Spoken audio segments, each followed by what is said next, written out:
sabar. Betul nggak hadirin? Sifat kita ini maunya terburu-buru, nggak sabaran, suka marah-marah, ya kan? Ada tuh Pak Haji masuk masjid, marah-marah. Dia bilang masjid apaan nih? Masjid dikunci katanya, ditarik nggak bisa, didorong nggak bisa. Haji digeser Haji, digeser Haji.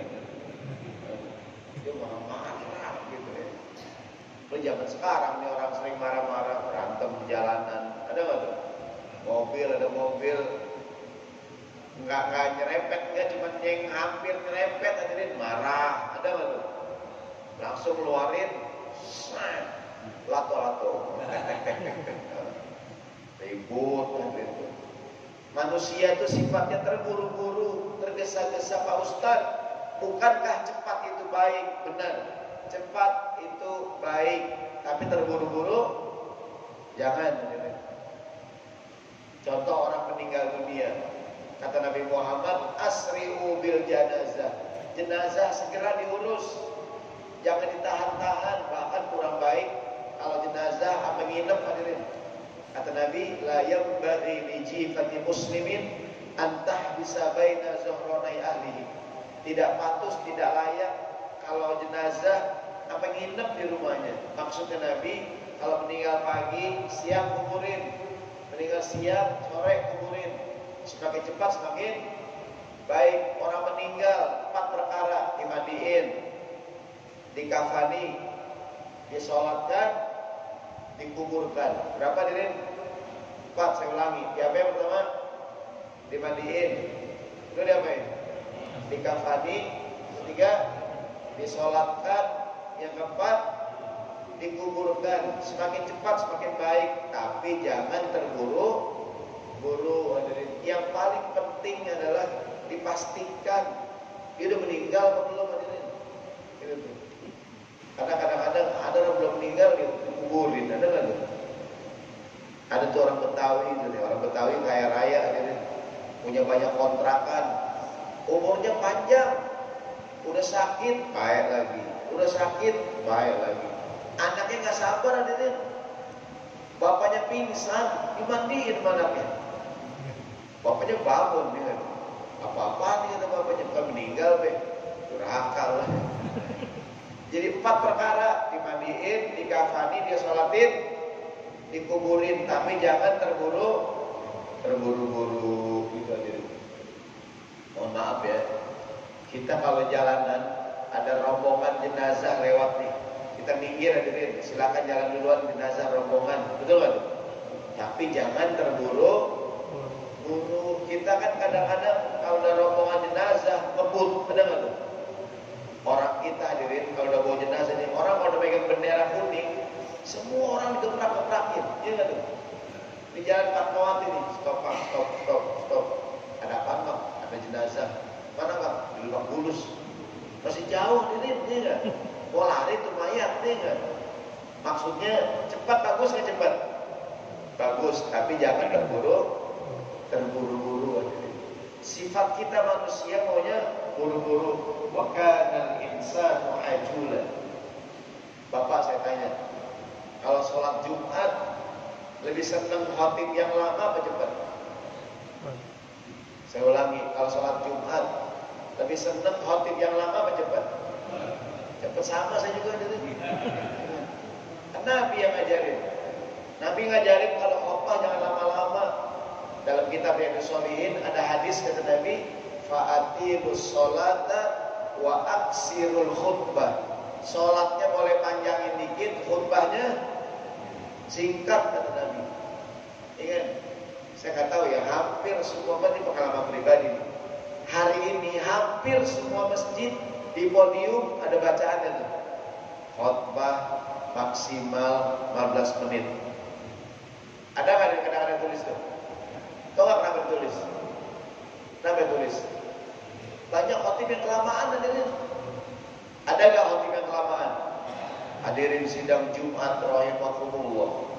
Khutbah kita siang ini yang singkat ini judulnya 35 sifat seorang muslim. Wah, 35 hadirin. Jamaah tidur, dia nggak tuh? Jamaah tidur hadirin pas dia melek.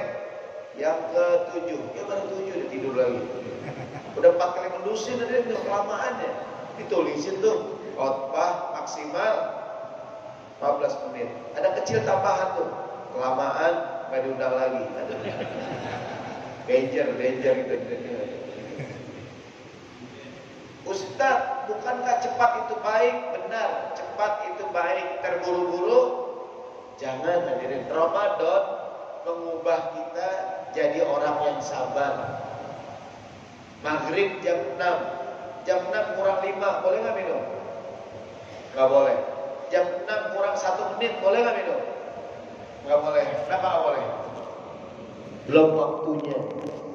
Nah, Ramadan mengajarkan kepada kita agar jadi orang yang sabar hadirin.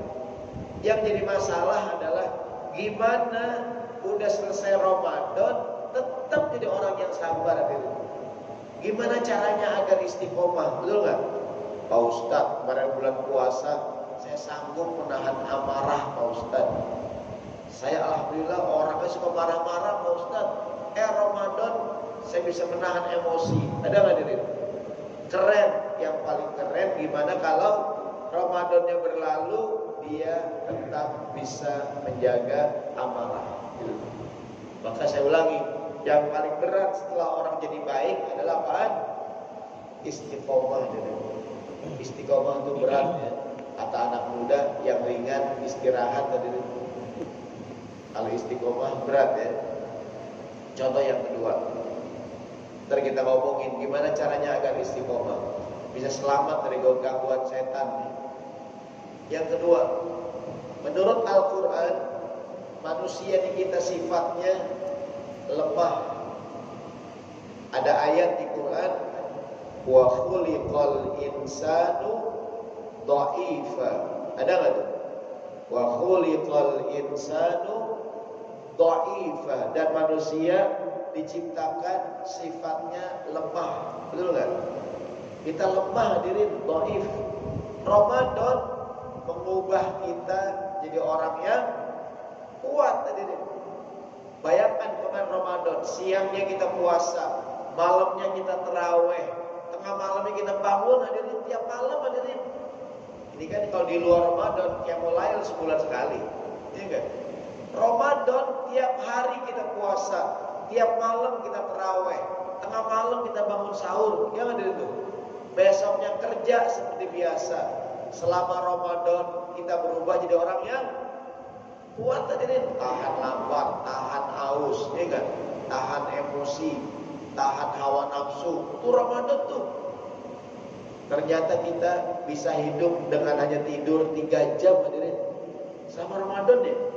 Ya kan? Tiba-tiba di bulan Ramadan kita berubah jadi orang yang kuat hadirin. Contoh nih, mohon maaf. Ada bapak-bapak hobinya merokok. Dia bilang, Pak Ustadz, saya kalau nggak ngerokok 4 jam, 5 jam, mulut asem banget Pak Ustadz. Saya nggak kuat Pak Ustadz. Saya mendingan berantem aja Pak Ustadz. Gitu aja. Saya kalau lagi nggak kuat, kalau hobi ngerokok, kalau nggak ngerokok 3 jam, 4 jam, 5 jam, mulut asem banget Pak Ustadz. Pas bulan Ramadan hadirin, dia sanggup nggak ngerokok dari jam 4 pagi sampai maghrib. Bisa nggak hadirin? Tiba-tiba dia kuat hadirin deh. Dia bisa nggak ngerokok dari jam berapa? Jam 4 pagi habis sahur sampai maghrib, 14 jam hadirin. Saya bilang bapak-bapak yang masih hobi ngerokok di mumpung Ramadan kemarin, rokoknya ganti dah sama kurma, iya kan? Mumpung Ramadan, rokoknya ganti sama kurma. Dia bilang begini, udah saya coba Pak Ustadz, nggak nyala Pak Ustadz.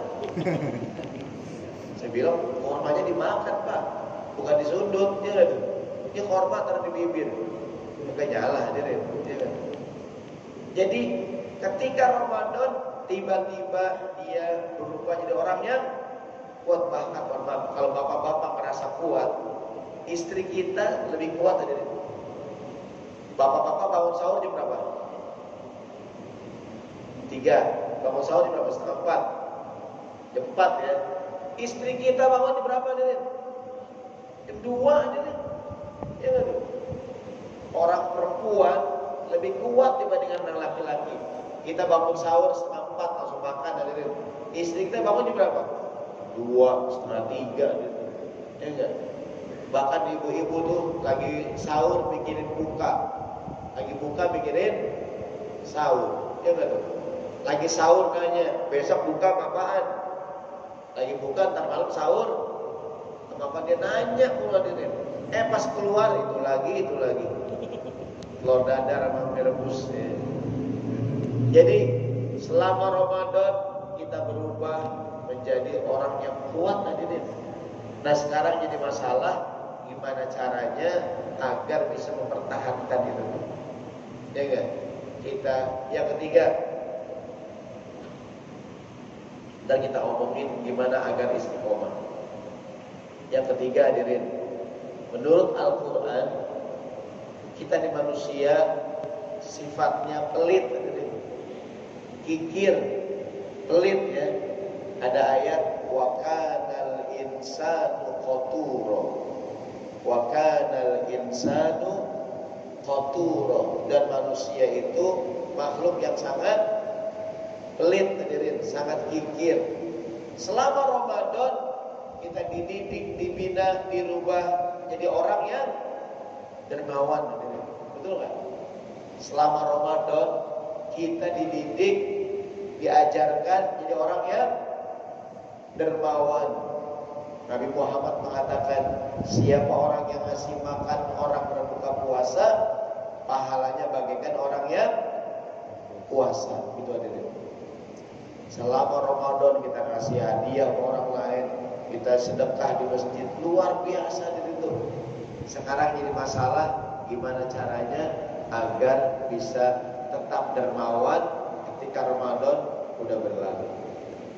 Hadirin rahimakumullah, di dalam Al-Quran kan manusia banyak godaannya. Ada nggak tuh? Dalam sebuah riwayat Nabi mengatakan al-mu'min baina khamsu syada'id. Orang yang beriman berada di antara 5 ancaman. Untuk dia bisa istiqomah berat hadirin. Ada 5 ancaman yang mengancam kita. Al-mu'min baina khamsu syada'id. Orang yang beriman berada di antara 5 ancaman. Yang pertama, mukminun yahsuduhu. Sesama mukmin tapi hasad sama dia.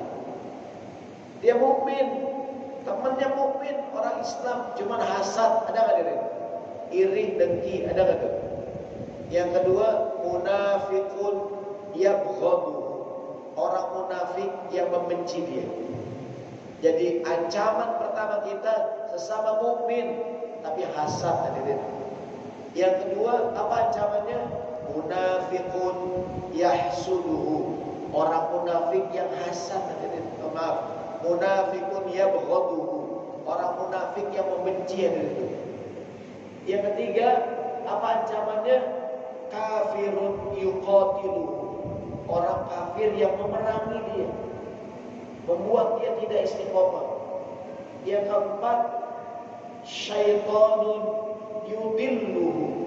Setan yang menyesatkan dia. Yang keempat, nafsun tunazi'uhu. Hawa nafsu yang selalu menentang dia. Dia pengen belok kanan, hawa nafsu nyuruh belok kiri.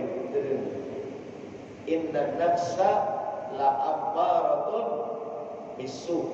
Hawa nafsu selalu menggiring kita untuk melakukan perbuatannya buruk hadirin. Ada berapa perkara?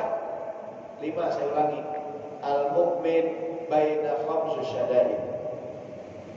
Orang yang beriman berada di antara 5 ancaman. Ini panitia nggak ada air minum dari panitia. Boleh air minum.